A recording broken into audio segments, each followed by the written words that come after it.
बेटा mic on कर दिया मैंने, आवाज आ रही होगी मेरी, है ना? ठीक है। तो प्रीवियस लेक्चर में क्या पढ़ा था हमने? पेरिडर्म तक पढ़ लिया था बेटा। हम पढ़ रहे थे, है ना बेटा? हम पढ़ रहे थे डाइकॉट प्लांट पे एक्स्ट्रा स्टीलर सेकेंडरी ग्रोथ पढ़ रहे थे बेटा। एक्स्ट्रा स्टीलर सेकेंडरी ग्रोथ, ठीक है। और हमने देख लिया था कॉर्क कैम्बियम की कहानी, देख ली थी, देख ली थी ना कॉर्क कैम्बियम की कहानी, कैसे बना, है ना? उसकी एक्टिविटी से कॉर्क या फिर फैलम और सेकेंडरी कॉर्टेक्स या फेलोडर्म का फॉर्मेशन होता है, ठीक है। यहां तक हम लास्ट क्लास में पढ़ चुके। अब कुछ स्ट्रक्चर जो एक्स्ट्रा स्टीलर सेकेंडरी ग्रोथ पे बनते हैं। फर्स्ट स्ट्रक्चर जिसको बोलते हैं लैंटिकल्स। लैंटिकल्स, ठीक है। लैंटिकल्स क्या होते हैं? एक एपर्चर होते हैं, जैसे हमने स्टोमेटा पढ़ा था, स्टोमेटा पढ़ा था, हाँ तो बोल देकर। स्टोमेटा में भी एपर्चर होता है, यहां पर भी कुछ एपर्चर होते हैं, लेकिन लैंटिकल्स जो है वो कॉर कैम्बियम की एक्टिविटी से बनते हैं डाइकॉट वुडी प्लांट में, ठीक है। कैसे बनते हैं लैंटिकल्स? क्लास में देखा था, ये एपिडर्मिस है ना? एपिडर्मिस बेटा, इसके नीचे कौन सी लेयर होती है? हाइपोडर्मिस। हाइपोडर्मिस से क्या बन गया? कॉर्क कैम्बियम, ठीक है। कॉर्क कैम्बियम ने बाहर कौन सी सेल्स बनाई? कॉर्क बनाई, ठीक है। कॉर्क कब हमने कॉर्क कब कहा उन सेल्स को कॉर्क? जब उन सेल्स में सुबेरिन का डिपोजिशन हो जाता है, ठीक है। लेकिन कुछ जगह पर जो सेल्स बनती हैं उनमें सुबेरिन का डिपोजिशन नहीं होता। बाकी जब बाकी यहां पर जो सेल्स बनती हैं उनमें सुबेरिन का डिपोजिशन हो गया, तो बाकी जगह तो क्या बन गया बेटा? कॉर्क बन गया। लेकिन एट सम प्लेसेस, ठीक है, cells cambium there is no deposition of suberin on their walls, तो फिर ये सेल डेड नहीं होंगी, ये कैसी रहेंगी? लिविंग रहेंगी। और हमको ये पता है नीचे की तरफ जो सेल्स बना रहे हैं वो किस में कन्वर्ट हो जाते हैं? Secondary cortex. इसको हमने क्या बोला है? सीसी। सीसी को एक नाम और क्या बोलते हैं? Very good, phellogen. और कॉर्क का एक नाम फैलम। और सेकेंडरी कॉर्टेक्स का नाम क्या है? फेलोडर, ठीक है। अब ये सेल लगातार बन रही हैं तो फिर यही इकट्ठी होती रहेंगी। अब यहां एक्युमुलेशन होता रहेगा तो इन सेल्स का प्रेशर किस पे पड़ेगा? एपिडर्मिस पर। ये एपिडर्मल सेल, एपिडर्मिस पर प्रेशर पड़ता है तो फिर क्या होता है कि एपिडर्मिस जो है वो इस टाइप का एक एपिडर्मिस की जो ग्रोथ है वो इस टाइप की तरह हो जाती है, ठीक है। और बाकी जगह कैम्बियम है ही सही, कॉर कैम्बियम, ठीक है। और यहां पर क्या बन गया था? कॉर्क। और ये जो स्पेस बना, ये वही सेल्स हैं जो कि लिविंग है, जिसमें सुबेरिन डिपॉजिट नहीं हुआ, ठीक है। इन सेल्स को बोलते हैं कॉम्प्लीमेंट्री सेल्स। जरूर ध्यान रखना है बेटा, कॉम्प्लीमेंट्री सेल्स। ये कॉम्प्लीमेंट्री सेल्स कैसी होती हैं? लिविंग होती है, ठीक है। अब ये किन से बनती है बेटा? कॉर कैम्बियम से। अब इन सेल्स में सुबेरिन डिपॉजिट नहीं होता है तो फिर इनको क्या बोल सकते हैं बेटा? नॉन सुबेराइज, ठीक है। नॉन सुबेराइज पैरेनकाइमेटस सेल्स बोल सकते, ठीक है। लिविंग है, नॉन सुबेराइज। अब इन सेल्स का नीचे तो आपको पता है क्या बन रहा है? Secondary cortex. इन सेल का प्रेशर पड़ता है, प्रेशर पड़ने से एपिडर्मिस कैसी होती है? रप्चर हो जाती है। ये रप्चर होना, ये जो स्पेस बनता है, इस स्पेस को क्या बोलते हैं बेटा? लैंटिकल्स।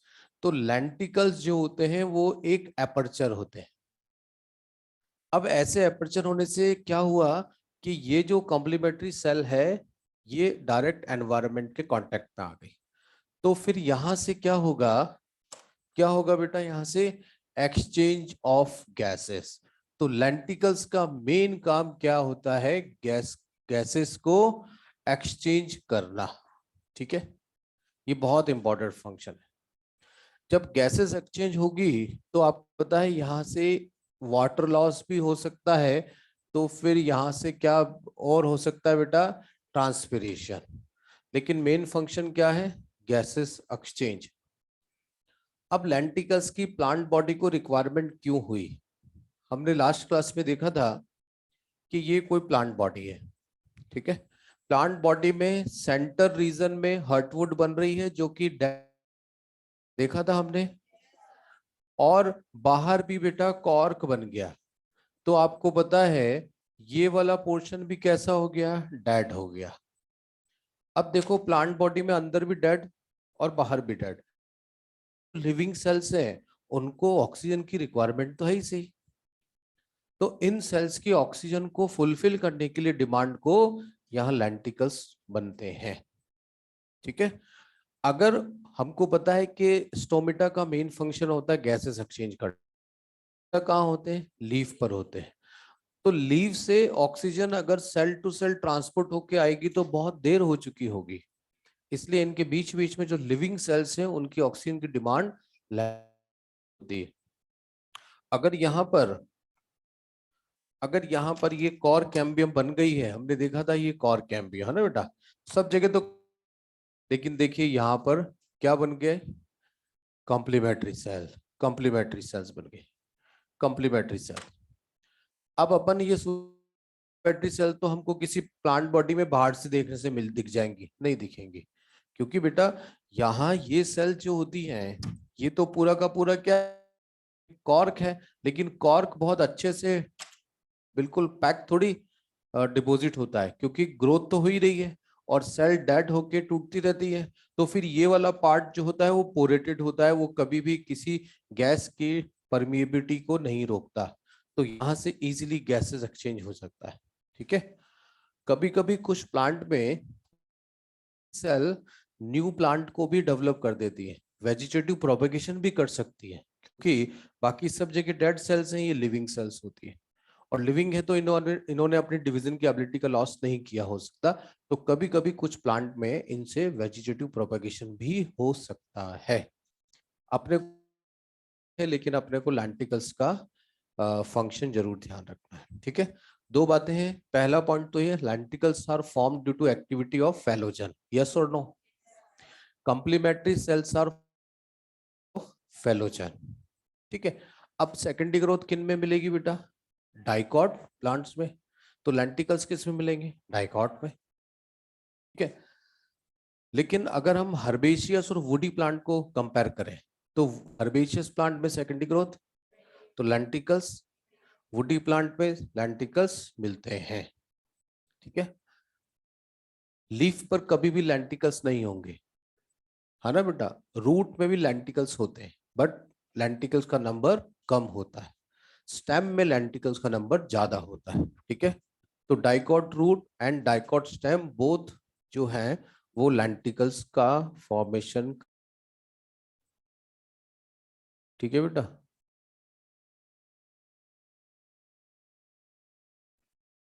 तो एनसीईआरटी में पेज नंबर 97 या 98 पे देखें ऊपर, और उस डायग्राम में देखो लेंटिकल्स का फॉर्मेशन पूरा अच्छे से दिया हुआ है।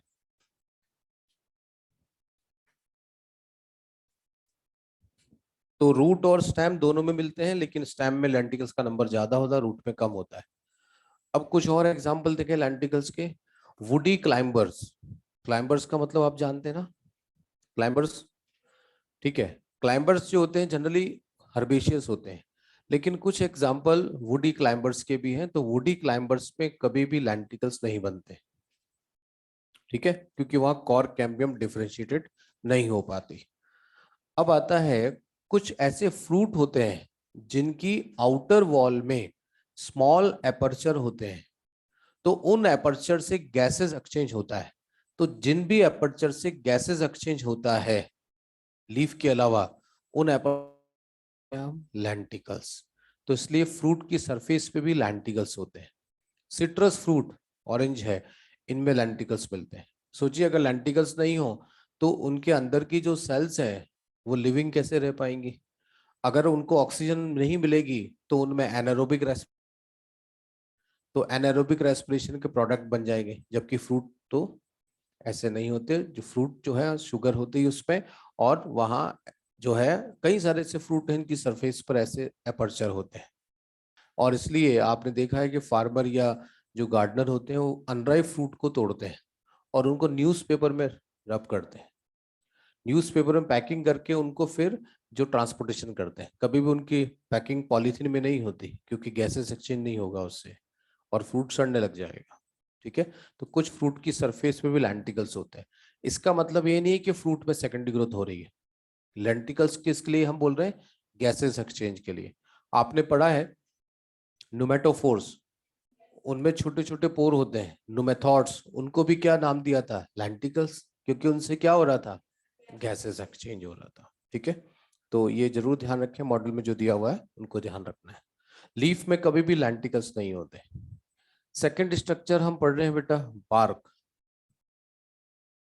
लेंटिकल्स के बाद आ गया बार्क। बार्क एक बहुत कॉमन स्ट्रक्चर, हम कभी किसी वुडी प्लांट को देखते हैं, बाहर हमको ब्राउन कलर के टुकड़े दिखते हैं, है ना बेटा? ब्राउन कलर के ऐसे छोटे छोटे पार्ट दिखते हैं। हम किसी स्टैम्प से जोर से उसको हाथ ऐसे करें तो हमारे हाथ में डेड ब्राउन कलर के पार्ट्स आ जाते हैं, हम उसको क्या बोल देते हैं? बार्क। लेकिन बॉटनी की लैंग्वेज में बार्क को डिफाइन करना जो है उसके लिए टू व्यूज दिए रखे हैं मॉड्यूल में। देखें, एक तो दिया हुआ है ओल्ड व्यू और एक दिया हुआ है बेटा modern view. Old view and modern view. Old view के अकॉर्डिंग किस पे आ गए हम? Cork cambium. तो कॉर कैम्बियम के बाहर आउटर साइड पर, ठीक है बेटा, जितने भी टिश्यूज हैं उन सब टिश्यूज को कलेक्टिवली क्या बोलेंगे? Bark. All the tissue which are located outside of core cambium collectively is called bark. Last class में हमने देखा था ना, कॉर कैम्बियम के बाहर क्या बनता है? कॉर्क। और उसको क्या बोल रहे थे हम? राइटिडोम। बताया था राइटिडोम। तो एग्जैक्टली ये वाला पार्ट जो है वो कैसा होता है? डेड होता है। तो ओल्ड व्यू के अकॉर्डिंग बार्क एक डेड लेयर है। फिर आता है मॉडर्न व्यू। मॉडर्न व्यू में किस पे आ गए? वेस्कुलर कैम्बियम पर। पूरी की पूरी डेफिनेशन वही है। और अब वेस्कुलर कैम्बियम के बाहर जितने भी टिश्यूज हैं उन सब टिश्यूज को कलेक्टिवली क्या बोलेंगे? बार्क। उन सब टिश्यूज को कलेक्टिवली क्या बोलेंगे? बार्क। ठीक है।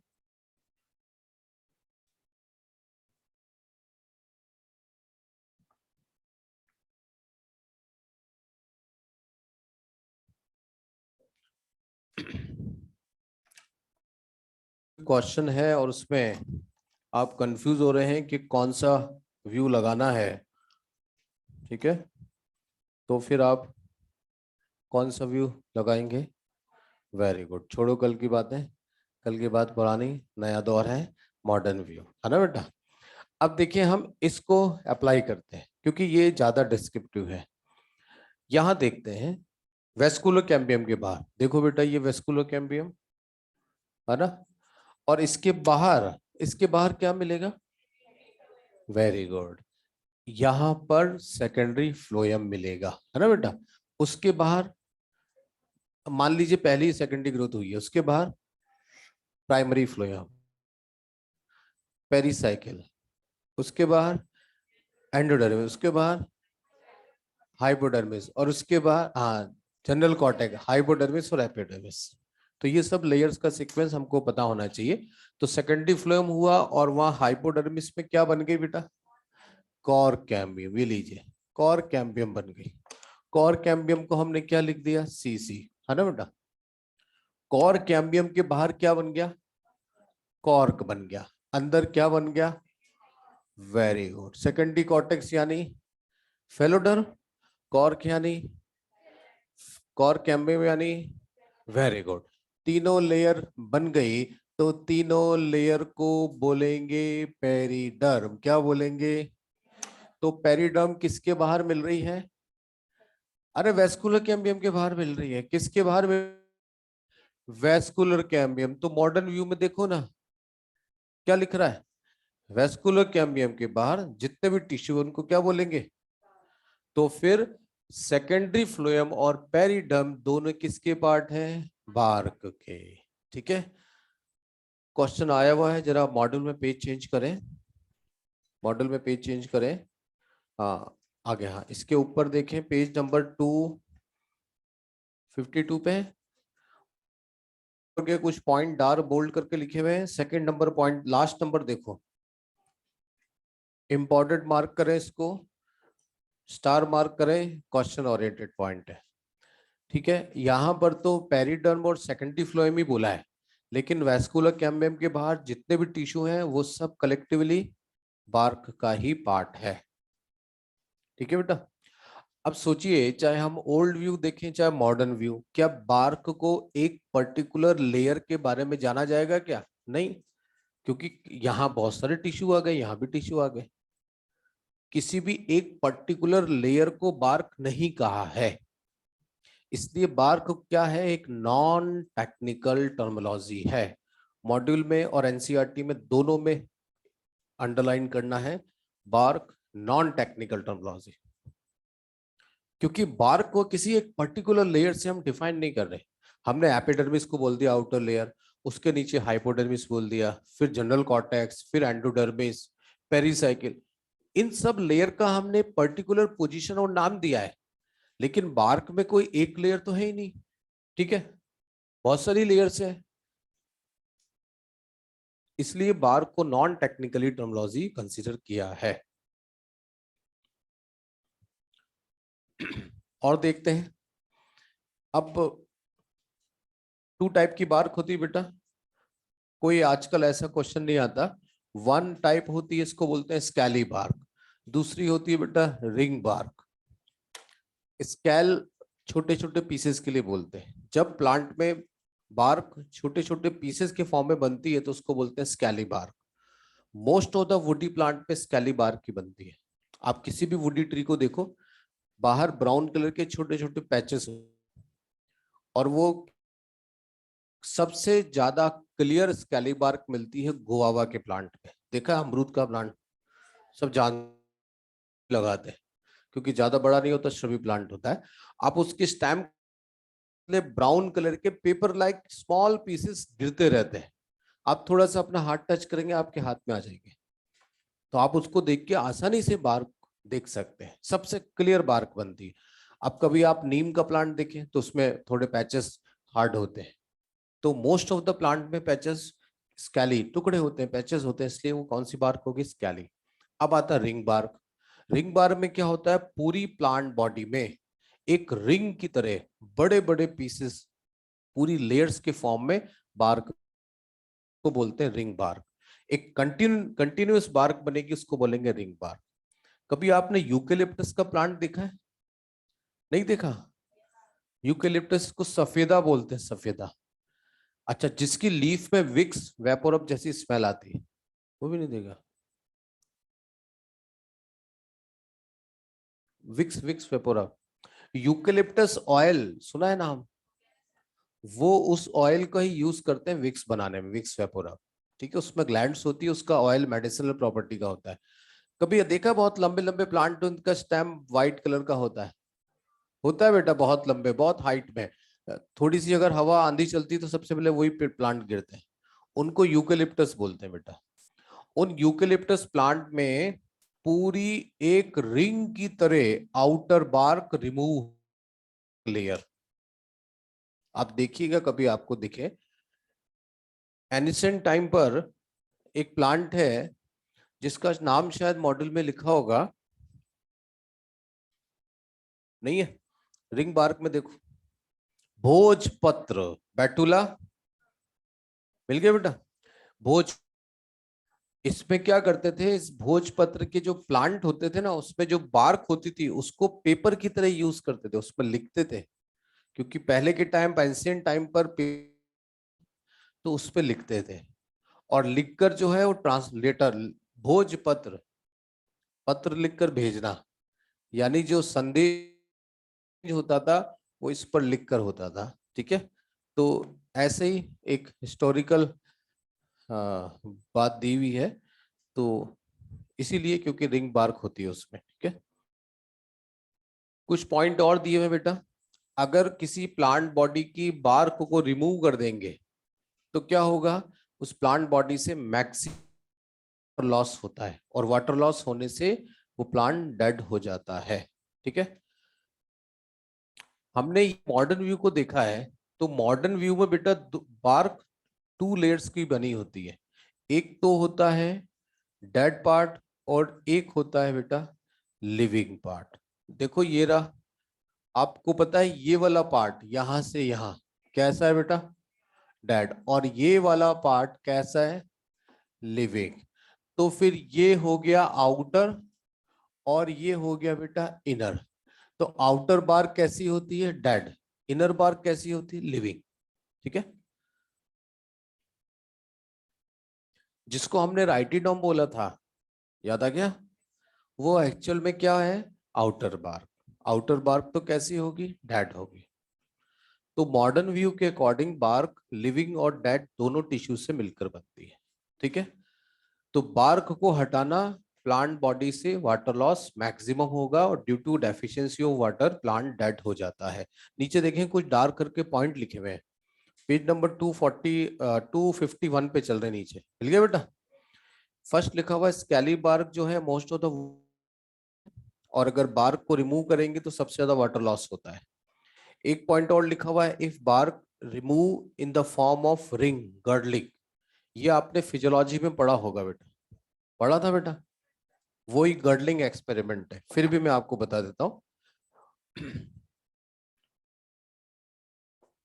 मान लीजिए कोई प्लांट बॉडी है, और इस प्लांट बॉडी में ये लीफ है, ठीक है, और ये प्लांट डाइकॉट है। क्या होता है कि जब किसी प्लांट बॉडी में आउटर पार्ट को एक रिंग की तरह रिमूव करते हैं तो उसको गर्डलिंग बोलते हैं। तो इस प्लांट में क्या किया, आउटर पार्ट को एक रिंग के दिया, तो ये ऐसी कंडीशन आ गई। अब हम ये प्लांट कौन सा बोल रहे हैं बेटा, डाइकॉट प्लांट बोल रहे हैं। ठीक है, आप जानते हैं डाइकॉट प्लांट के वेस्कुलर बंडल कैसे अरेंज होते हैं बेटा, रिंग में। और आप जानते हैं फ्लोएम बाहर की तरफ होता है। देखो कुछ याद है, बिल्कुल अच्छे से याद है, क्योंकि आपने पढ़ा हो, पढ़ लिया ना बेटा। देखो ये कैम्बियम होती है, और ये फ्लोएम है, ये फ्लोएम, ये भी फ्लोएम, ये भी फ्लोएम, और ये भी फ्लोएम। अब जब यहां पर बाहर वाली लेयर को रिमूव किया तो बेटा क्या रिमूव हो गया, फ्लोएम रिमूव हो गया, है ना, फ्लोएम यहां से रिमूव हो गया। तो हमको पता लग गया इस पार्ट से फ्लोएम रिमूव हो गया, रिमूव। तो आपको, आप जानते हैं यहाँ पर कौन सा प्रोसेस हो रहा है, फोटोसिंथेसिस। फोटोसिंथेसिस से क्या बना बेटा, फूड। फूड कौन से टिश्यू में जाएगा, फ्लोएम में। फ्लोएम से ट्रांसपोर्ट हो रहा है, लेकिन यहाँ तो फूड का ट्रांसपोर्टेशन रुक गया, ब्लॉक हो गया। और आपको पता है खाने का इंतजार जैसे आप लोग करते हैं, वैसे ही कौन इंतजार कर रहा है, रूट।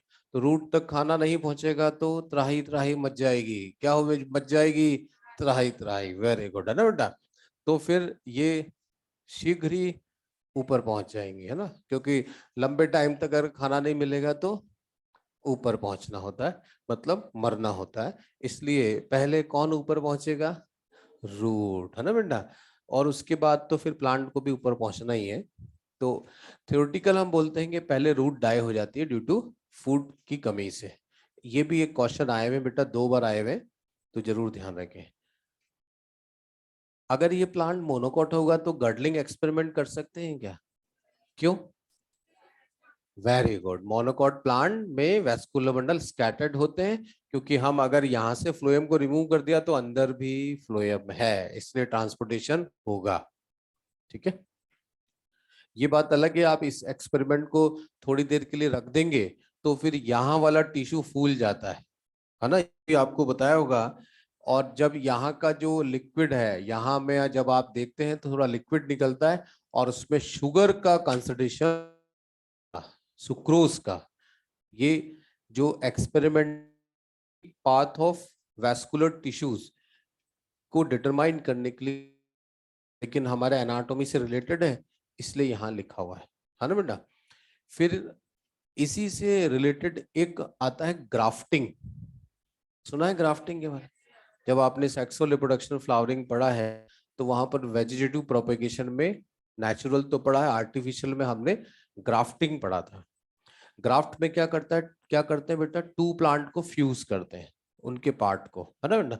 मान लीजिए एक ये वाला प्लांट है और जो इसका स्टेम लगा हुआ है स्टॉक, और ये सियोन इसको लगाते हैं, ठीक है। और आप ये भी जानते हैं कि ग्राफ्टिंग भी डाइकॉट में पॉसिबल है, मोनोकॉट में पॉसिबल नहीं है। क्यों?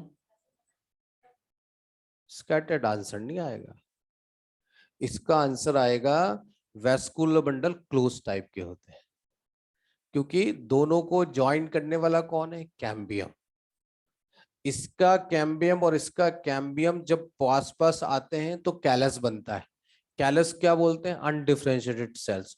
वो कैलस ही दोनों पार्ट को ज्वाइन। तो आपसे क्वेश्चन पूछे, in monocot plants grafting is not possible because vascular bundle, ठीक है, वैस्कुलर बंडल आर फाउंड, या open type, sorry sorry close, मैं अपने स्टेटमेंट वापस लेता हूं कि मोनोकॉट प्लांट में ग्राफ्टिंग इसलिए पॉसिबल नहीं है क्योंकि वैस्कुलर बंडल क्लोज टाइप के होते हैं, कैम्बियम एब्सेंट होती है। ठीक है, अब दूसरा क्वेश्चन सुनिए, मोनोकॉट प्लांट में गडलिंग एक्सपेरिमेंट पॉसिबल नहीं है, क्यों? वैस्कुलर बंडल स्कैटर्ड होते हैं। ठीक है, ये क्वेश्चन कॉमन है, तो हम थोड़ा जब भी क्वेश्चन पढ़ें सावधानी से धीरे धीरे पढ़ें कि एग्जैक्टली क्वेश्चन क्या पूछ रहा है और हमको आंसर क्या देना है। ठीक है, क्लियर हो गया? तो girdling possible in monocot due to scattered vascular bundle, ठीक है। Grafting is not possible in monocot due to close type of vascular bundle. Clear हो गया? जरूर। और आगे देखिए बेटा कुछ पॉइंट, ये आगे पेज नंबर चेंज करें बेटा।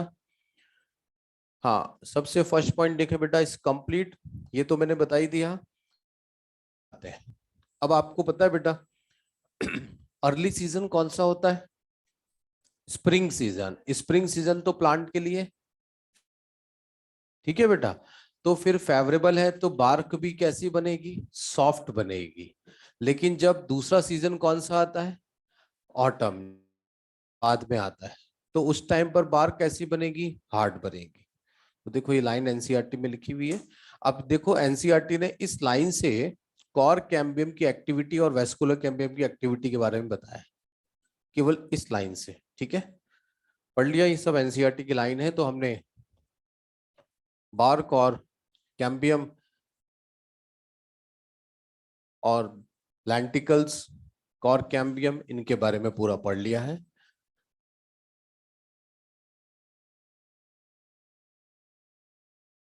डाइकॉट स्टेम में हम सेकेंडरी को पूरा पढ़ चुके हैं। अब आता है डाइकॉट रूट। डाइकॉट रूट,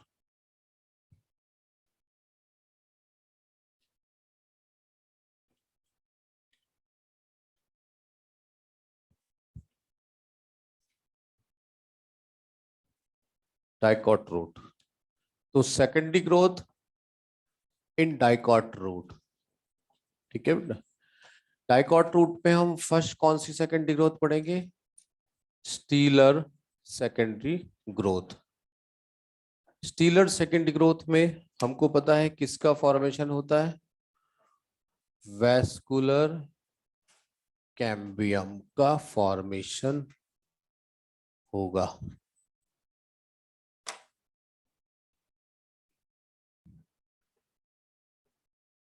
जब भी हम सेकेंडरी ग्रोथ पढ़ते हैं तो हमको सबसे पहले उनके प्राइमरी स्ट्रक्चर को ध्यान रखना है। रूट, रूट का जो स्ट्रक्चर हमने पढ़ा है बेटा, रूट में जो वैस्कुलर बंडल्स होते हैं कौन से होते हैं बेटा? रेडियल, ये रेडियल वैस्कुलर बंडल आपको सबको पता है। जाइलम और फ्लोएम दोनों डिफरेंट रेडियस पर है, दोनों ही अल्टरनेट मैनर में अरेंज होते हैं, है ना बेटा? तो वही स्ट्रक्चर जो ऑलरेडी हम डिस्कस कर चुके हैं। क्या आपको इसमें कोई कैम्बियम दिख रही है? क्या मेडुलरी रेस दिख रही है? तो दोनों ही रूट में नहीं होते, ठीक है। लेकिन देखिए तो मेडुलरी रेस है और उनमें ऑलरेडी एक कैम्बियम है, इसको बोलते हैं इंट्राफेसिकुलर कैम्बियम, ठीक है। तो उसको क्या बनाना था? इंटर बनाना था, तो पूरी रिंग बन गई। तो कुछ भी कैम्बियम नहीं है, इसलिए इनको अगर सेकेंडरी ग्रोथ करनी है तो पूरी कैम्बियम बनानी पड़ेगी, ठीक है। अब हमको, आपने जब मैंने आपको पढ़ाया था तो बताया था फ्लोएम के नीचे एक टिश्यू होता है, इसको बोलते हैं कंजक्टिव टिश्यूज। क्योंकि ये पैरेन्काइमा है तो सबसे पहले क्या होता है, जो कंजक्टिव टिश्यूज, कंजक्टिव टिश्यूज की जो सेल्स होती हैं, इन सेल में कौन सा प्रोसेस होगा? D differentiation. और डी डिफरेंशिएशन से क्या बन जाएंगे? बड़ी बड़ी स्ट्रिप्स ऑफ वैस्कुलर कैम्बियम। जहां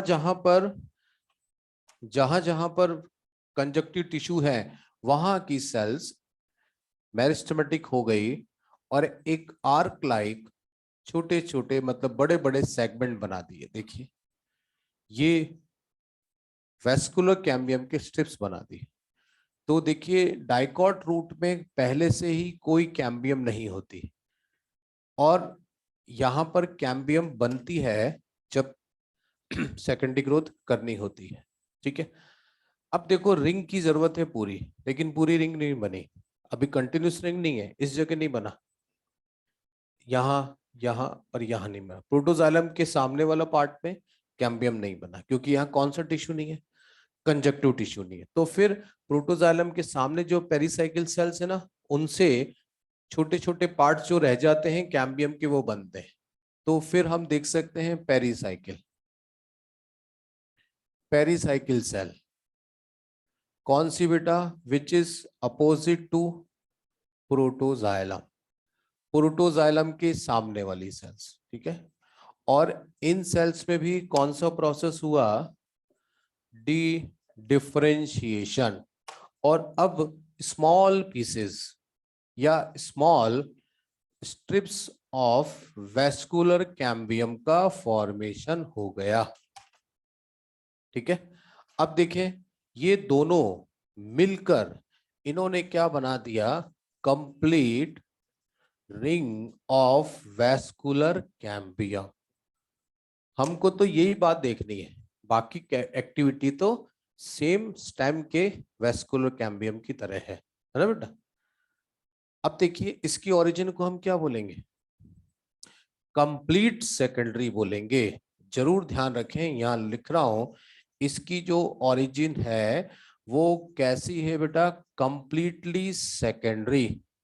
और मैंने आपको उस समय ही बताया था कि एनसीईआरटी ने इसकी ओरिजिन को लिखा हुआ है, साफ लिखा हुआ है, ठीक है।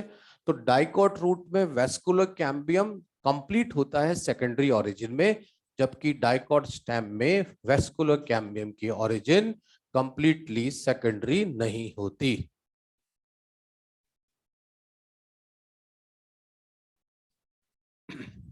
यहां तक की बात क्लियर हो गई? अब देखते हैं इनकी एक्टिविटी। तो हम यहां पर भी देख सकते हैं ये वाला पार्ट भी कैम्बियम में बन गया। अब पूरी एक कंटिन्यूस रिंग बन गई, लेकिन ये सर्कुलर नहीं है, ये तो वेवी है। तो अब इसको सर्कुलर होना पड़ेगा, क्योंकि सर्कुलर होगी तभी सिमिलर वे में रेडियल ग्रोथ होती है, ठीक है। तो वेस्कुलर कैम्बियम जो है स्टार्टिंग में कैसी होती है? वेवी होती है, ठीक है। और वेवी लेटर ऑन कैसी हो जाती है बेटा? सर्कुलर। सर्कुलर। अब सर्कुलर कैसे होती है देखें आप, देखो इधर सबसे पहले ये वाला पार्ट बनता है वेस्कुलर कैम्बियम का। कौन सा? जो कंजक्टिव टिश्यू से बन रहा है, ठीक है, सबसे पहले ये बनता है। इसके बनते ही ये अंदर की तरफ सेकेंडरी जाइलम बनाना चालू कर देता है। और आपको पता है जाइलम की अमाउंट ज्यादा होता है, ये देखो इतना सारा सेकेंडरी जाइलम बना दिया। अब यहाँ पित्त तो है ही नहीं, डाइकोटो बहुत कम होता है, तो प्राइमरी जाइलम अंदर जा नहीं सकता, जैसे डाइकोट स्टेम में देखा था। और वहां तो वेस्कुलर रिंग में थे, यहाँ आर्क लाइक है, रेडियल है, तो अंदर कहीं जा ही नहीं सकते। यहां पर भी क्या हुआ, सेकेंडरी जाइलम का पूरा एक, इस जाइलम के पूरा पैच बन गया। तो फिर इसके एकुमुलेशन से एक प्रेशर फील होगा। अब उस प्रेशर फील होगा तो अंदर तो कहीं जगह ही नहीं है, का कहाँ लगेगा, बाहर लगेगा, अंदर जाने की तो कहीं जगह है ही नहीं। तो फिर सेकेंडरी जाइलम के एक्युमुलेशन से अब प्रेशर कहाँ लग रहा है, बाहर की तरफ लग रहा है। क्योंकि कैम्बियम लिविंग सेल्स हैं, थिन वॉल सेल्स हैं, तो वो धीरे धीरे उस प्रेशर से पीछे की तरफ सरकेंगी। और जब पीछे की तरफ सरकेंगी तो आपको पता है धीरे धीरे ये वेवी होती हुई कैसी हो जाएगी, सर्कुलर हो जाएगी। धीरे धीरे यहां से ये बाहर जा रही, एकदम से नहीं जाएगी, धीरे धीरे। थोड़ा सा गया जाइलम और बन गया, थोड़ा सा गया जाइलम और बन गया, थोड़ा सा गया जाइलम, और यहां पर पूरे जो है सेकेंडरी जाइलम का फॉर्मेशन हो जाता है। और लगभग इसी टाइम पर ये वाली सेल्स पेरीसाइकिल की वेस्कुलर कैम्बियम का पार्ट बना देती है। अब यहां से भी क्या बन जाएगा, सेकेंडरी जाइलम। तो धीरे धीरे वेस्कुलर कैम्बियम कैसी हो गई बेटा, सर्कुलर हो गई। देखें ये सर्कुलर हो गई। अब सर्कुलर हो गई तो अंदर की तरफ, यस, इसकी एक्टिविटी है ना बेटा, इसकी जो एक्टिविटी है वो कैसी है बेटा, सेम। किसकी तरह, किसकी तरह बेटा, डाइकॉट स्टैम्प की तरह, एक्टिविटी सेम, डाइकॉट स्टैम्प। यानी अंदर की तरफ क्या बनेगा, बाहर की तरफ क्या बनेगा, सेकेंडरी फ्लोएम। देखते हैं बेटा। और ये हमने अंदर की तरफ क्या बनाया है, ये फ्लावर की तरह क्या हो गया बेटा, ये फ्लावर की तरह है ना बेटा, प्राइमरी जाइलम हो गए। देखो ये प्राइमरी जाइलम, जिसको हमने ऐसे बता दिया। और जो ब्लू कलर से हमने बनाया है ये पूरा का पूरा क्या हो गया, सेकेंडरी जाइलम। देखें सेकेंडरी जाइलम, देख सकते हैं बेटा, दिख रहा है बालिकाओं, देखो पूरा सेकेंडरी जाइलम बन गया। ये वाला पार्ट पहले बना था, और अब पूरी रिंग की फॉर्म, रिंग तो बना ही है, लेकिन ये वाला पार्ट तभी तो धक्का लगा। अब धक्का लगा और आपको पता है बाहर की तरफ क्या बनेगा, वेरी गुड, सेकेंडरी फ्लोएम। मुझे पता होता सब भागेंगे तो मैं सेकंड या थर्ड क्लास ले लेता, उसमें ही भाग गए थे क्या, आए नहीं, कम आए थे, चलिए शुरू में ही आए थे, कोई बात नहीं।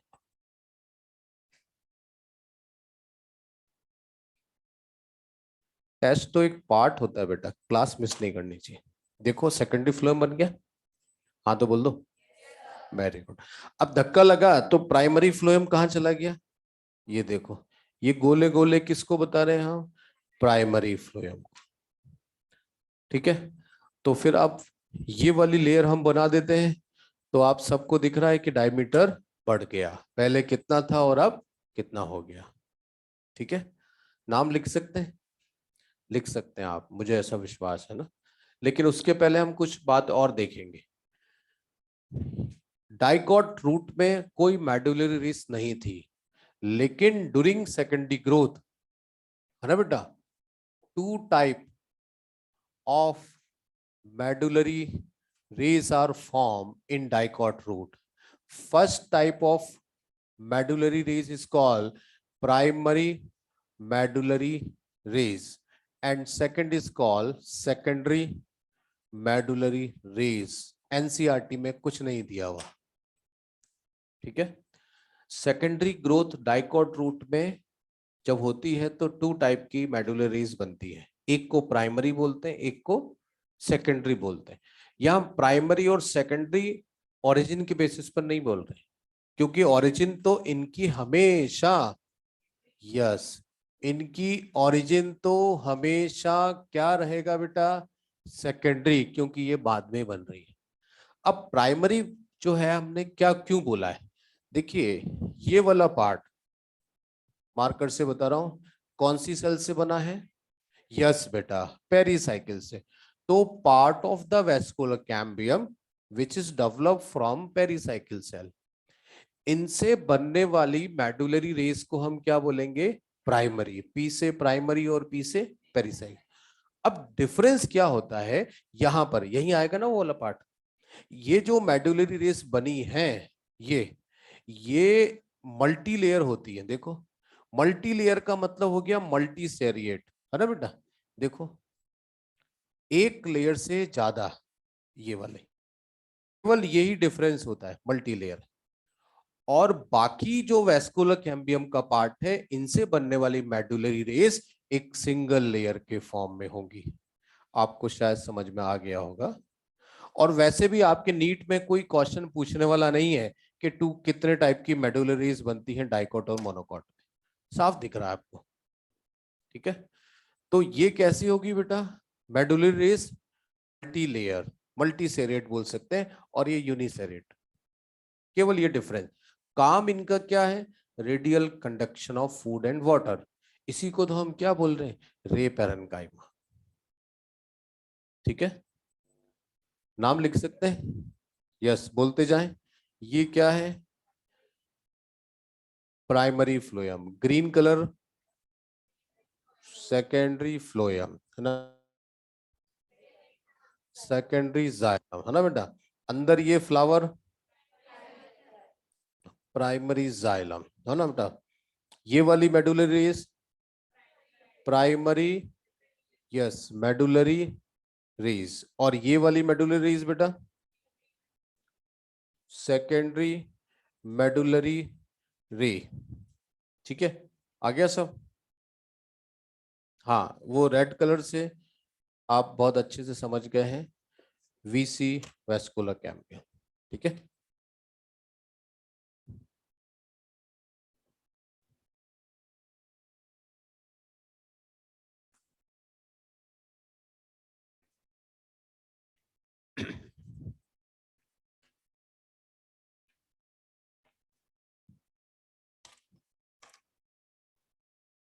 नंबर 2 पर कौन सी ग्रोथ है, एक्स्ट्रा स्टीलर सेकेंडरी ग्रोथ।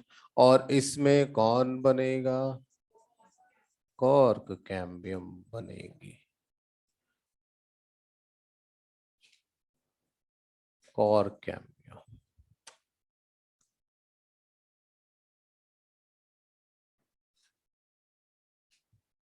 इसको रफ कर दे।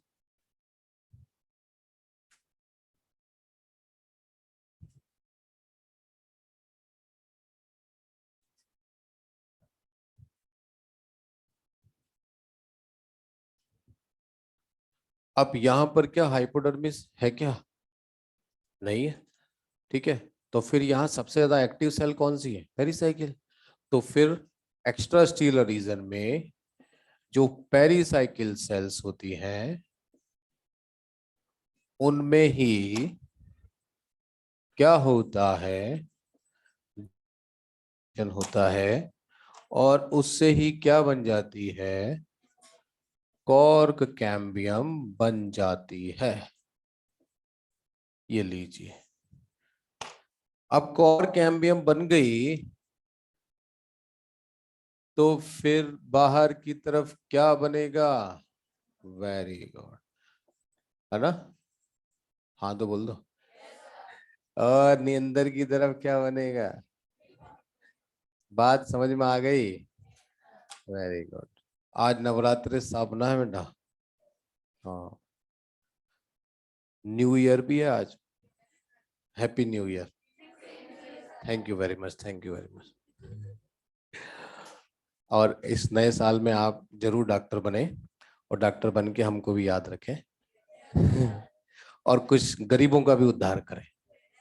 खुद पैसा कमाने की कोशिश ना करें, कमाना चाहिए, लेकिन हम एक सोशल एनिमल हैं, तो हमारे सोशल का भी कुछ सोचना चाहिए। हम नहीं सोचेंगे तो कौन सोचेगा, है ना बेटा? Very good. नेशन फर्स्ट, राष्ट्र की भावना सब में होनी चाहिए ना। तो हमारी पहचान किससे, हमारे देश से है।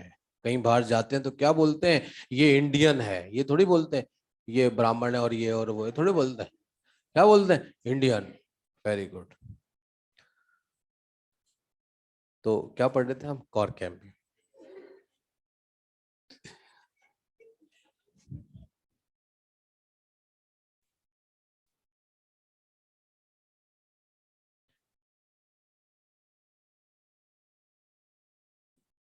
3 पी दिख रहे हैं यहाँ पर, तो चौथा भी पी तो दिखेगा ना।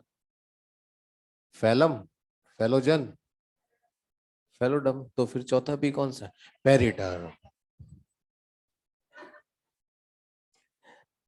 3 पी बराबर चौथा पी। कौन सा पी? पेरिडर। पी का मतलब नहीं, पेरिडर, पेरिडर बनेगा। जब यहाँ पर कॉर कैम्बियम है तो लेंटिकल्स भी बनेंगे। लेंटिकल्स का नंबर कम होगा। जब कॉर कैम्बियम है तो और वेस्कुलर कैम्बियम है तो बार्क बनेगी, बनेगी बार्क, लेकिन बार्क का अमाउंट थोड़ा कम होता है। ठीक है। अगर हम वेस्कुलर कैम्बियम देखें तो हमने स्टेम में देखा था एनुअल रिंग बन रही थी, डार्क और लाइट बैंड। रूट तो कहाँ होती है? सॉइल के अंदर।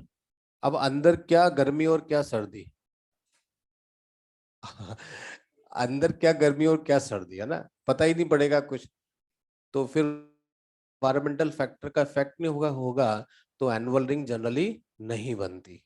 तो रूट में एनुअल रिंग्स नहीं बनेगी, है ना बेटा? Generally annual rings not form. ठीक है बेटा।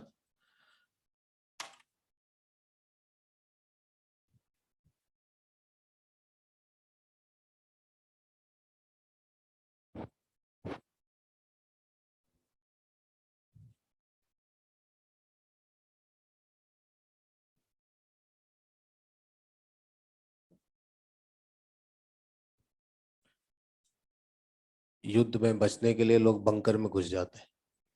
बंकर, बंकर होते हैं ना। हाँ, तो गहराई में जाना मतलब बंकर में जाना ना, अंडरग्राउंड। तो बंकर में बाहर के मौसम का पता थोड़ी चलता है ना। जिन देशों में युद्ध की संभावना होती है वहां रहने वाले लोग जो है मकान बनाते हैं, तो है ना बेटा? चले, हमारे देश में कोई संभावना नहीं है, चिंता मत करो, है ना बेटा? इंडिया बहुत ज्यादा एनर्जेटिक है बेटा, क्योंकि अभी इंडिया में जितनी यंग पॉपुलेशन है ना, वर्ल्ड के किसी भी कंट्री में नहीं है ना बेटा? आगे चलते हैं कहाँ। हाँ, वैसे चैप्टर पूरा हो चुका है आपका ना। एक पॉइंट मैं आपको बता देता हूँ बेटा, ये डाइकॉट रूट देखते हैं आप, है ना? और दूसरा हम देखते हैं डाइकॉट स्टैम।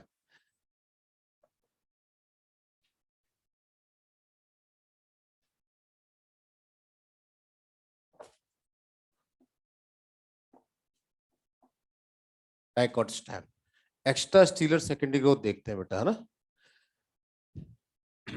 देखिए डाइकॉट रूट में देखिए, सबसे बाहर कौन सी लेयर होती है बेटा? एपिडर्मिस। एपिडर्मिस के नीचे क्या होता है? कॉर्टेक्स। कॉर्टेक्स के नीचे क्या होता है? एंडोडर्मिस। और एंडोडर्मिस के नीचे कौन सी लेयर है बेटा? पेरिसाइकिल, है ना बेटा? यहीं तक देखेंगे ना। Dicot stem, outermost layer. फिर इसके नीचे क्या होते हैं? हाइपो के नीचे, यस बेटा, जनरल कॉर्टेक्स। फिर आता है एंडोडर्मिस, फिर आता है पेरिसाइकिल। देखें, अब हम एक्स्ट्रा स्टीलर सेकेंडरी ग्रोथ देख रहे हैं बेटा। स्टेम में एक्स्ट्रा स्टीलर सेकेंडरी ग्रोथ होती है तो हाइपोडर्मिस से क्या बन जाती है, ये लीजिए कॉर कैम्बियम बन गया। ठीक है बेटा। और अगर हम डाइकोट रूट में देखें तो कॉर कैम्बियम किससे बन रही है, पेरिसाइकिल। देखो देख रहे हो आप दोनों में, कॉर कैम्बियम वहां सरफेस पे बन रहा है, यहाँ डीप बन रहा है। ठीक है। अब कॉर कैम्बियम से बाहर क्या बनता है, कॉर्क बनता है। तो यहां पर कॉर्क जनरली प्रेशर किस पे लगाता है, एपिडर्मिस पे लगाएगा, क्योंकि जो कॉर्टेक्स है पार्ट तो कॉर कैम्बियम के नीचे है, और आपको पता है अंदर की तरफ एक इसकी एक्टिविटी बहुत कम होती है, सेकेंडरी कॉर्टेक्स तो बहुत कम बनता है। इसलिए कॉर्क के प्रेशर से कॉर्टेक्स इतनी जल्दी डेड नहीं होगा। लेकिन आप यहां देखें, यहां पर बनेगा कॉर, इस कॉर्क ने किस पर प्रेशर लगाया, तो कॉर्टेक्स की जल्दी कहां पहुंच जाएगा, ऊपर पहुंच जाएगा, जबकि यहां जल्दी ऊपर नहीं पहुंचेगा। मतलब जल्दी डिस्ट्रॉय हो जाएगा कॉर्क के प्रेशर से, जबकि यहां जल्दी डिस्ट्रॉय नहीं होगा। देखो मॉडल उसके जस्ट ऊपर सेकंड लास्ट लाइन देखें, एक बार पढ़े, पढ़ो भाई ऑनलाइन वाले आप भी पढ़ो। पेज नंबर कौन सा बेटा, 253 पर एक ब्लॉक बना हुआ, इसमें 4 पॉइंट दिए हुए बेटा।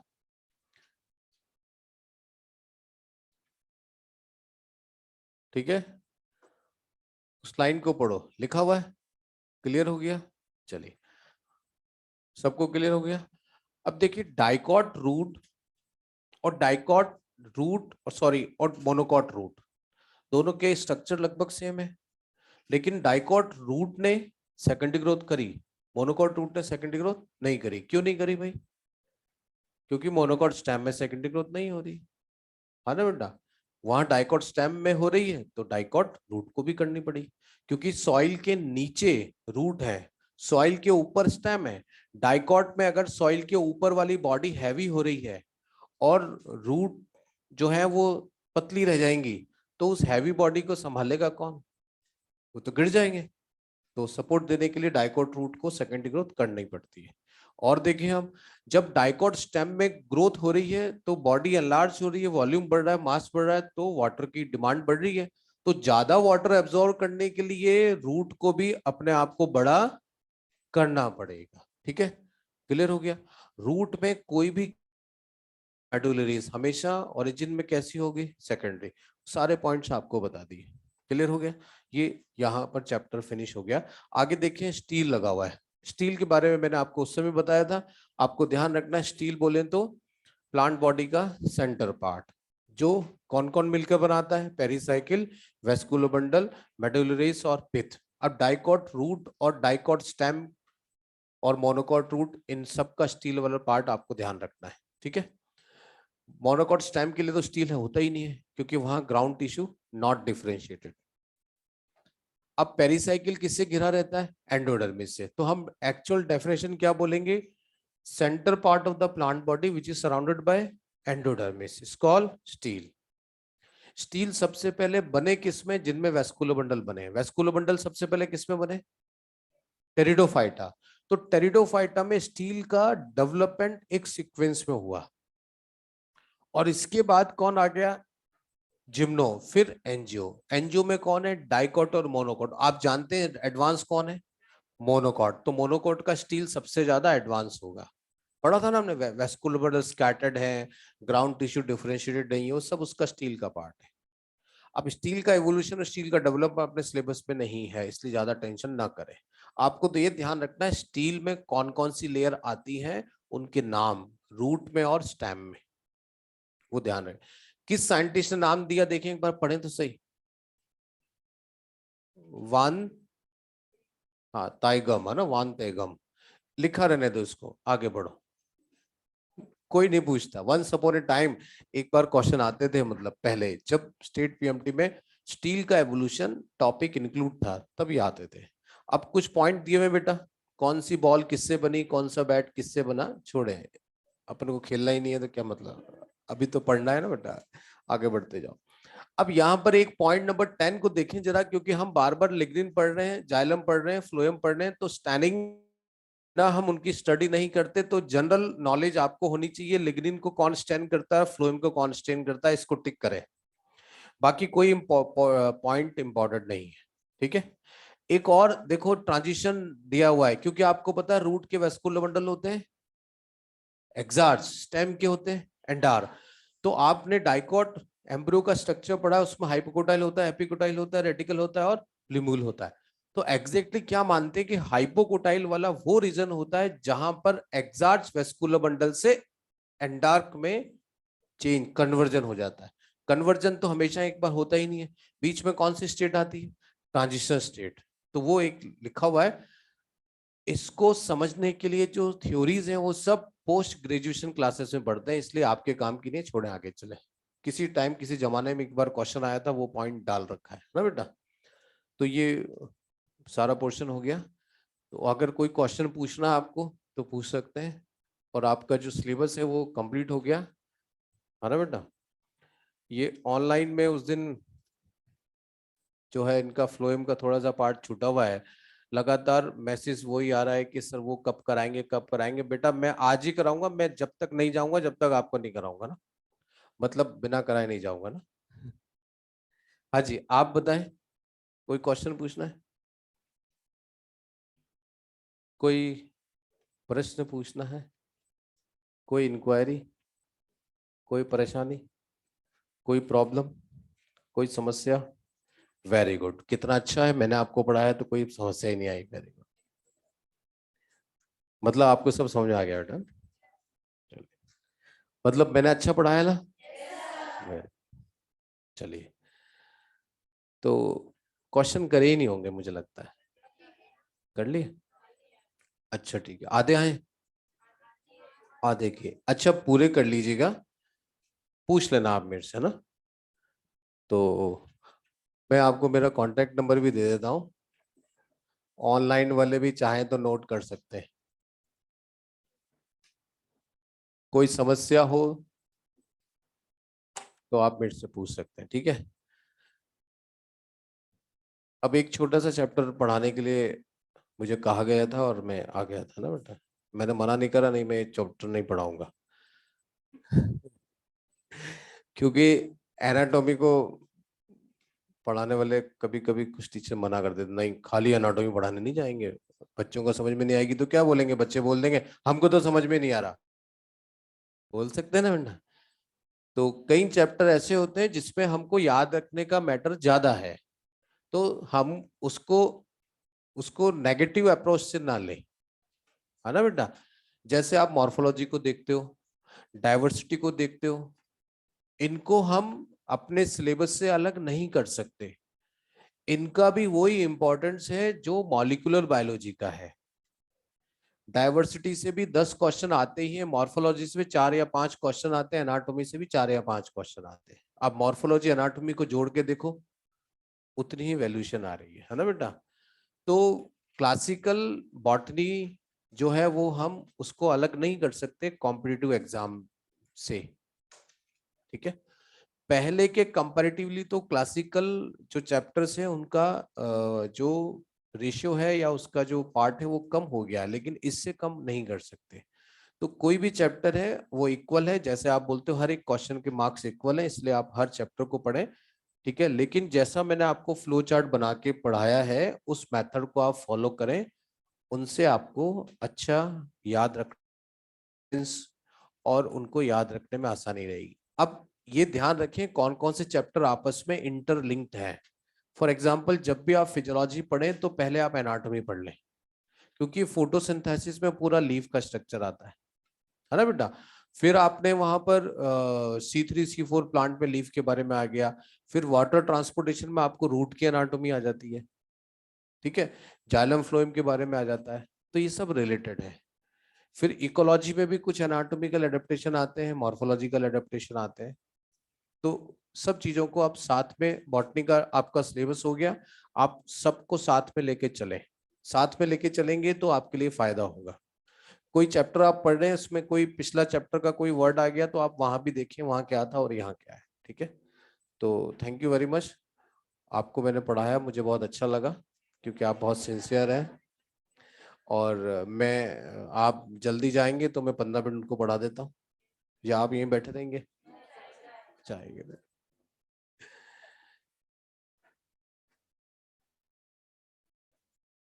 कोई भी आपको क्वेश्चन में कोई प्रॉब्लम है तो आप मेरे को कांटेक्ट कर सकते हैं, ठीक है? व्हाट्सएप पे मैसेज भेज सकते हैं और टेलीफोनिकली भी आप मेरे से डाउट पूछ सकते हैं, ठीक है?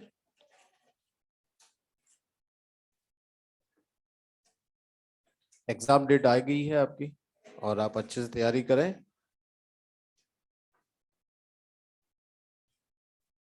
अब मुझे खाली क्लास को पढ़ाना पड़ेगा, बताइए।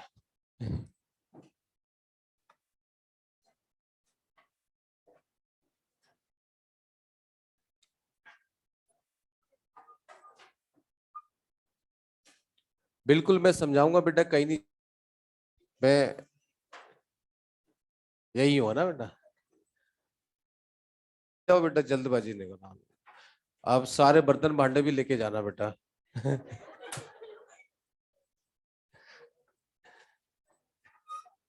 अरे बेटा बेटा, अरे तू पैर मत छुआ कर, देवी मैं, हम हमारे में पैर नहीं छूते बालिका ना। सबको नमस्कार, नमस्कार बेटा, नमस्कार सब। मैं नहीं, कोटा राजस्थान से हूँ बेटा, लेकिन हूँ पंजाबी बेटा, और एक इंडियन हूँ। ओके बेटा, ओके बेटा।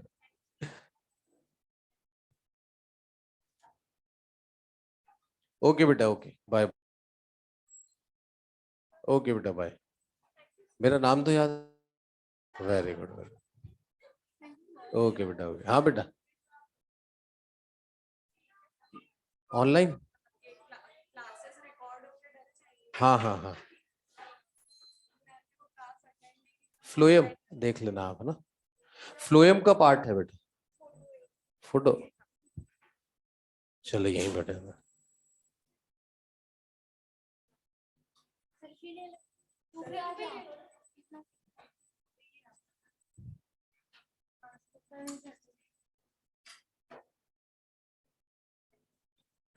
ओके ओके, चलिए। ओके बेटा, ओके।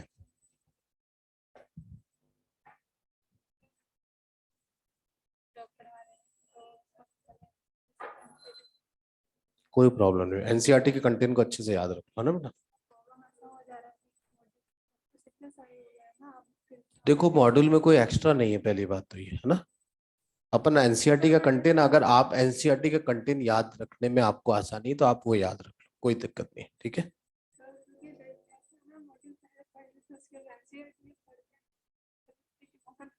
आपको जो मैंने पढ़ा है ना उस कंटेंट को रखो, आपको अगर लगता है एनसीईआरटी कंटेंट कम है आप उसको याद रखो, ठीक है? लेकिन क्लास में जो पढ़ाते हैं उसको एक बार रिवाइज करो, ठीक है? और इम्पोर्टेंट वही एनसीईआरटी का ना, ठीक है? ओके बेटा, ओके।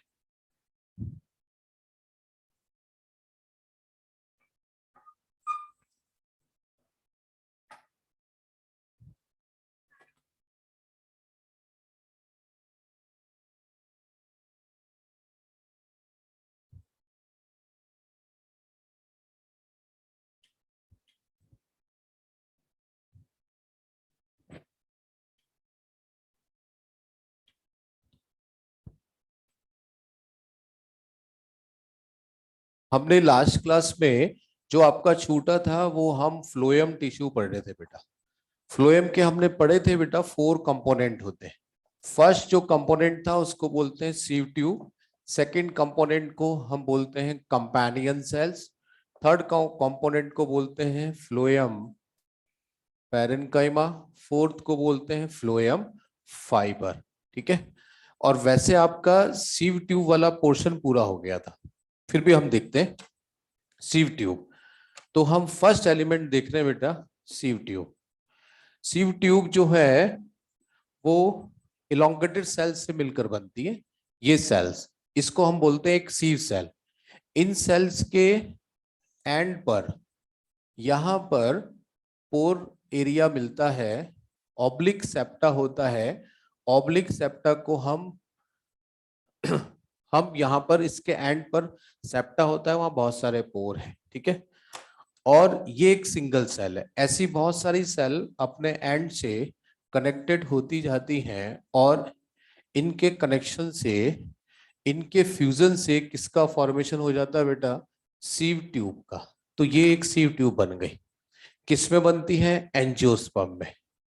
तो एंजियोस्पर्म में सीव ट्यूब का फॉर्मेशन किससे होता है, सीव सेल से।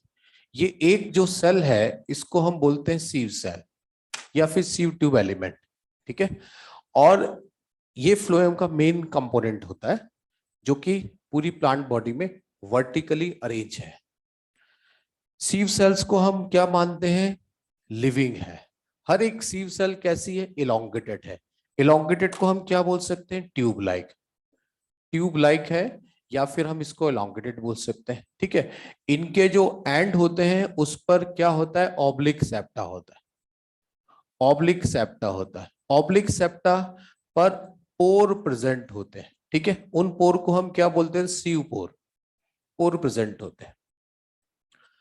फिर यहां देखें तो इसमें जो साइटोप्लाज्म होता है वो थिन लेयर के फॉर्म में होता है, पतली लेयर्स के फॉर्म में होता है।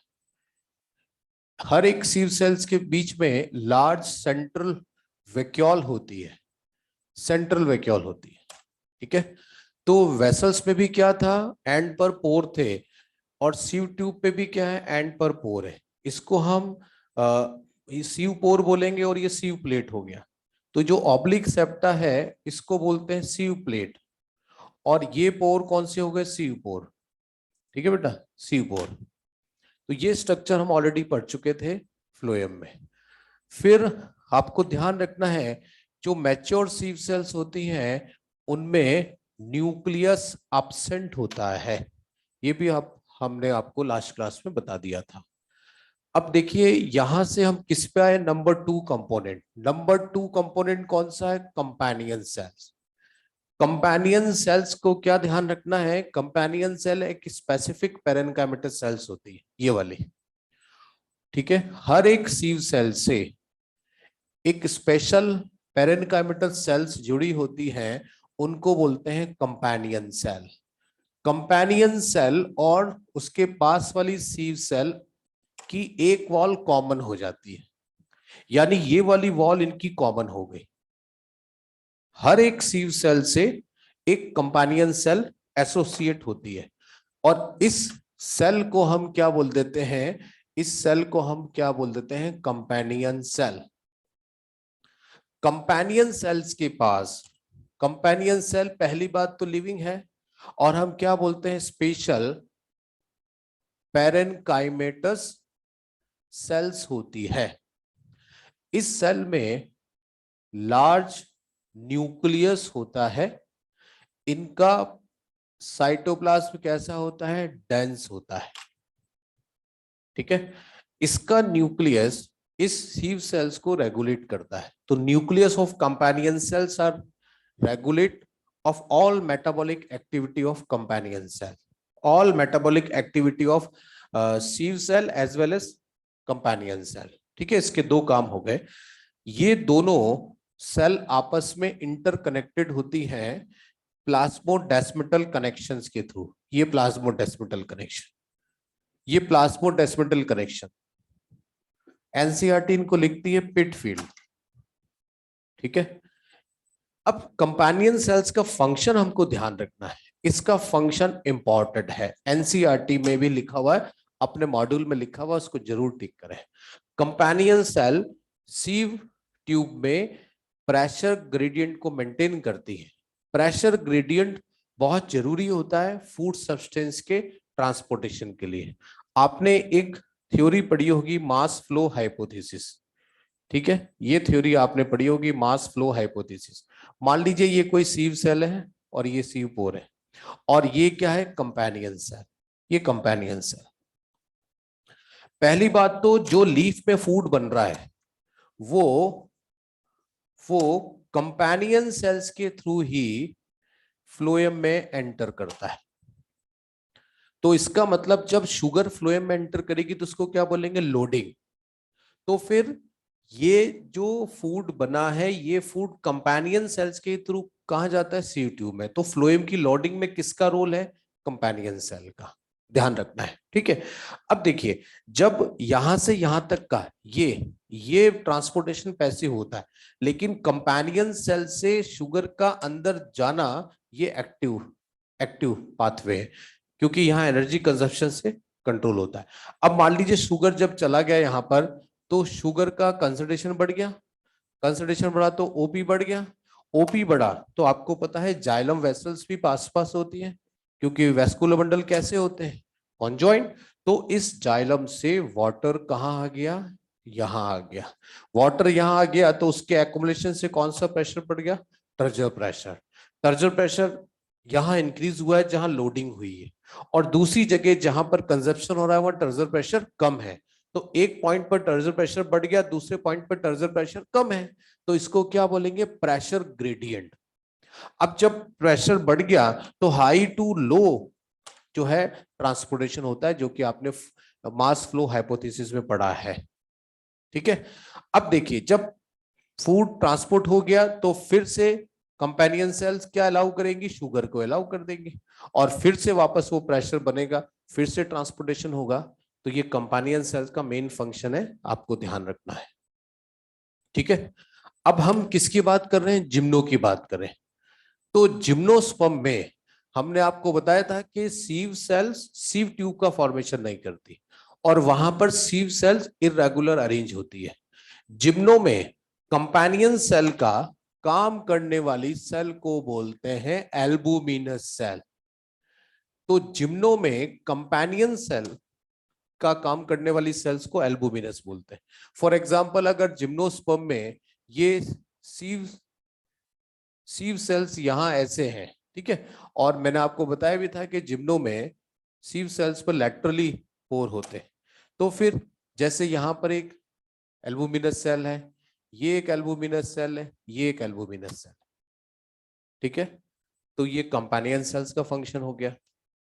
अब हम देखते हैं, कौन सा देखते हैं, फ्लोएम पैरेन्काइमा। नंबर 3 पर है फ्लोएम पैरेन्काइमा। तो बेटा फ्लोएम पैरेन्काइमा भी लिविंग सेल्स है, और ये कौन सा टिश्यू है, पैरेन्काइमा, तो इसका काम क्या होता है, फूड स्टोरेज। अब फूड डिफरेंट डिफरेंट फॉर्म में हो सकता है, लैटेक्स हो सकता है, रेजिन हो सकता है, म्यूसिलेज हो सकता है, ये सभी एक्सक्रीटरी सब्सटेंस होते हैं प्लांट के सेकेंडरी मोटर मेटाबोलाइट्स, और यहाँ पर स्टोर हो सकते हैं, ठीक है। अब ये कहाँ होगा, यहाँ पर होगा। मान लीजिए ये लंबी लंबी सेल्स जो है पैरेन्काइमा की सीव ट्यूब से रिलेटेड है, तो इनको क्या बोलेंगे हम, फ्लोएम पैरेन्काइमा। तो जो पैरेन्काइमा फ्लोएम से रिलेटेड है उसको क्या बोलेंगे, फ्लोएम पैरेन्काइमा, ठीक है। अब देखते हैं एक और बात, यहीं पर हम बोलते हैं रे पैरेन्काइमा। बताया था आपको कि ये रे पैरेन्काइमा है क्या, सेकेंडरी मेडुलरी रेस का वो पार्ट जो कि फ्लोएम में है, उसको फ्लोएम रे पैरेन्काइमा बोलते हैं। और फ्लोएम रे पैरेन्काइमा जो है उसका काम भी क्या होगा, radial conduction of food and water, ठीक है बेटा।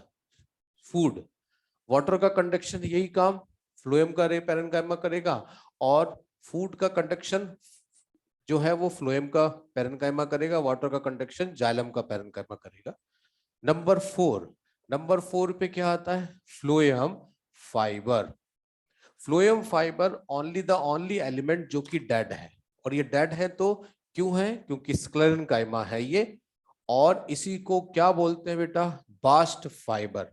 हमको पता है फ्लोएम फाइबर किन से ऑब्टेन होते हैं, सेकेंडरी फ्लोएम से। प्राइमरी फ्लोएम में इनका फॉर्मेशन नहीं होता या बहुत कम होता है, ठीक है। ये भी कैसे होते हैं, लंबे लंबे होते हैं, इनके एंड थोड़े से शार्प होते हैं, और ये पूरी तरीके से लिग्निफाइड होते हैं, बंच में होते हैं। अब आपको पता है ये फाइबर सपोर्ट किसको देगा, सीव ट्यूब को, क्योंकि सीव ट्यूब बड़ी बड़ी है, इलोंगेटेड है, इनके बीच बीच में फाइबर के बंच हो सकते हैं, इनको सपोर्ट करेगा। जैसे हमने पढ़ा था कि जाइलम में जो फाइबर है वो ज्यादातर सपोर्ट किसको करता है, वेसल्स को, क्योंकि वेसल्स लार्ज होती है, उनको सपोर्ट की जरूरत होती है, ठीक है। ये जरूर ध्यान रख सकते हैं आप। बास्ट, हमने यहीं पर इनका कमर्शियल फाइबर पढ़े थे, बास्ट में कुछ एग्जाम्पल पढ़े थे, जूट फाइबर, बास्ट फाइबर है, सन हेम्प है, फ्लैक्स है, ये सब हम पढ़े थे। अब यहीं पर इससे रिलेटेड आपको ध्यान रखना है, हमने एनाटॉमी पढ़ा था कि जो मोनोकॉट प्लांट होते हैं उनमें पैरेन्काइमा कैसा होता है बेटा? एब्सेंट होता है। फ्लोएम पैरेन्काइमा एब्सेंट होता है। तो ये फ्लोएम का पार्ट हो गया। जाइलम की कंडक्टिव यूनिट क्या थी? ट्रैकिड्स और वेसल्स। उसको क्या बोला था? हेड्रोम। तो फ्लोएम की कंडक्टिव यूनिट कौन कौन सी है? सीव ट्यूब और कंपेनियन सेल। इनको क्या बोलेंगे? लैप्टोम। इनको लैप्टोम बोलते हैं। ठीक है, तो ये फ्लोएम का थोड़ा सा पार्ट आपके बाकी था।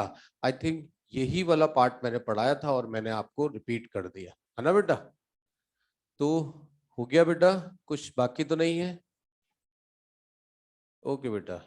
यशस्वी बेटा, thank you. Same to you Jyoti, आपको भी रामनवमी की शुभकामनाएं। हाँ बेटा, एक पी प्रोटीन और है बेटा। देखिए पी का नाम होता है फ्लोएम। देखिए कुछ स्पेसिफिक टाइप ऑफ प्रोटीन होते हैं जो कि फ्लोएम में होते हैं, सीव ट्यूब में और कंपेनियन सेल में। ये प्रोटीन्स क्या करते हैं? ये प्रोटीन्स सीव ट्यूब को मेंटेन करने का काम करते हैं। कहीं से अगर सीव ट्यूब डैमेज हो गई, कहीं से रप्चर हो गई, तो वहां पर ये कैलोस के साथ मिलकर उसकी सीलिंग कर देंगे।